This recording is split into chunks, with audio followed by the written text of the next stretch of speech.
Selamat pagi Bapak, Ibu, dan saudara-saudaraku. Apa kabar pagi ini? Semoga semua sudah bangun dalam keadaan sehat, selalu semangat dan bahagia dalam anugerah Tuhan kita Yesus Kristus.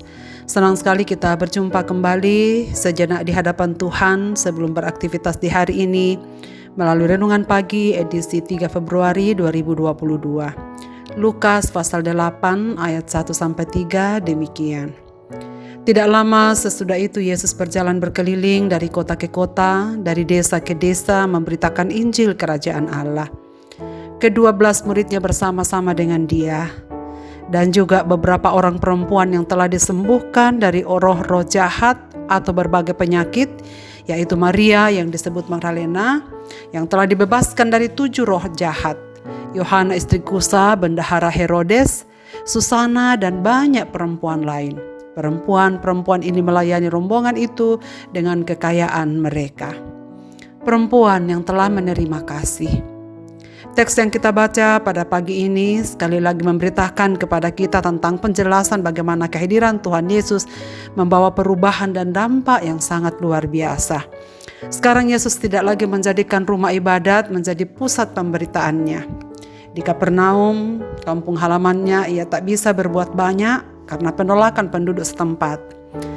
Dan rumah-rumah ibadat lainnya, semuanya tertutup baginya. Maka ia berjalan keliling dari kota ke kota, dari desa ke desa, memberitakan Injil Kerajaan Allah. Kini semua orang dapat ditemuinya, tidak hanya orang-orang tertentu saja, siapapun dapat mengikutnya. Menarik bahwa dalam rombongan perjalanannya bukan hanya para lelaki, 12 muridnya, tetapi juga terdapat para perempuan. Ada yang disebutkan secara khusus namanya, seperti Maria yang disebutkan telah disembuhkan Yesus dari 7 roh jahat. Ada Yohana, ada Susana, dan banyak wanita lain yang tak disebutkan. Kita tahu bahwa dalam budaya Yahudi pada zaman Yesus, wanita biasanya tidak diizinkan tampil di masyarakat umum atau di muka umum. Mereka juga dianggap tidak perlu didengar karena dianggap tidak layak. Kesaksian mereka seringkali tidak mendapat perhatian. Bacaan hari ini menunjukkan hal berbeda. Bagi Yesus, wanita bukanlah warga kelas 2 yang dikesampingkan kepentingannya. Wanita berharga juga di matanya. Wanita layak mendapat tempat dan kesempatan yang setara dengan pria, juga dalam hal menerima anugerah keselamatan dari Allah. Walaupun Alkitab menyebutkan perbedaan peranan di antara pria dan wanita, yang jelas tak ada perbedaan hak untuk menerima kasih karunia Allah. Karena itu saudara sekalian, Yesus memberi kesempatan kepada para wanita untuk mengalami kuasanya juga, yaitu disembuhkannya dari roh jahat dan berbagai-bagai penyakit. Para wanita itu berasal dari berbagai status sosial. Rupanya pelayanan Yesus juga sudah menembus tembok istana dan mencapai strata sosial tertinggi. Karena ada juga Yohana istri Kusa, yakni seorang bendahara Herodes yang berasal dari kalangan istana. Tentu saudara sekalian, dia bukanlah orang sembarangan, tetapi ia berani melepas semua status itu dan mengikuti Yesus kemanapun ia pergi. Dr. Lukas secara khusus menyebutnya untuk menunjukkan bukan hanya perempuan yang biasa mengikutinya, tetapi juga dari semua lapisan masyarakat, semua berharga di matanya. Apakah yang mendorong perempuan ini rela terlibat dalam pelayanan Yesus? Saudaraku, jawabnya karena kasih dan kuasa Yesus telah mereka alami. Perempuan-perempuan ini yang telah menerima kesembuhan dan perlindungan khusus dari Yesus, sehingga berani mendobrak kebiasaan pada masanya.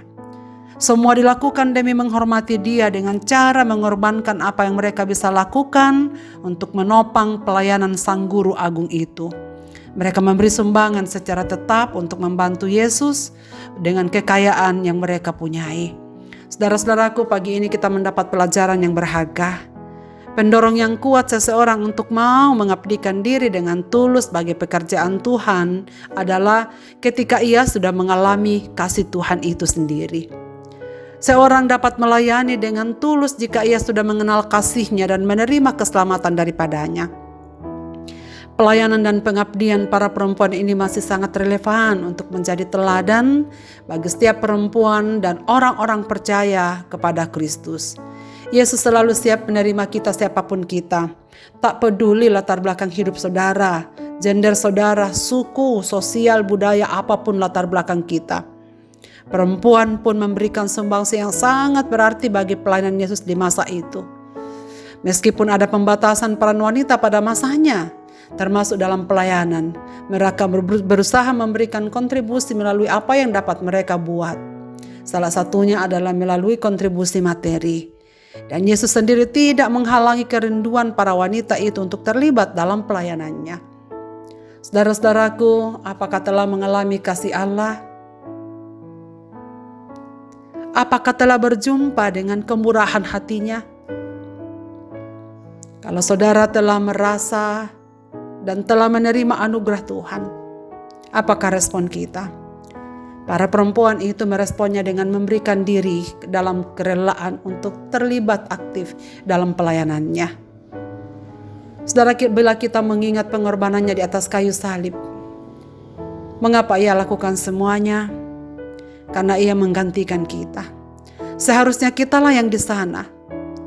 Tapi karena kasih-Nya yang besar kepada kita, ia rela melakukannya untuk kita. Sehingga hari ini dengan sukacita kita bersama-sama ada di hadapan-Nya, menerima berkat-Nya selalu baru tiap-tiap pagi. Marilah kita berdoa. Bapa di surga, terima kasih banyak. Engkau memberikan kami firman-Mu untuk kami ingat, kami dengar, sebelum kami melanjutkan aktivitas kami di pagi hari ini. Terima kasih ya Bapa untuk keselamatan, untuk kasih, untuk kemurahan, untuk penyertaan dan perlindungan-Mu yang selalu baru tiap-tiap pagi kami alami. Hanya karena kemurahan Tuhan sajalah yang membuat kami dapat menikmati kasih setia Tuhan sepanjang waktu. Hari ini kami sudah bangun, kami sudah bernafas, dan kami tahu bahwa Tuhan sudah menyediakan segala sesuatu yang kami perlukan di hari ini. Karena itu Tuhan, ingatkanlah kami supaya kami dapat berperan dalam kehidupan ini. Berespon terhadap kasih setia-Mu. Melibatkan diri. Memberikan diri kami untuk terlibat di dalam pekerjaan Tuhan di tengah-tengah dunia ini. Apapun yang dapat kami lakukan, kiranya Roh Kudus menolong kami. Sehingga kami juga berperan di dalam pemberitaan Injil Kerajaan Allah di tengah-tengah dunia ini, karena kami telah mengalaminya lebih dahulu. Seluruh pendengar renungan pagi dimanapun mereka berada pada hari ini, hamba-Mu berdoa kiranya Engkau mengurapi mereka dengan tangan kasih-Mu.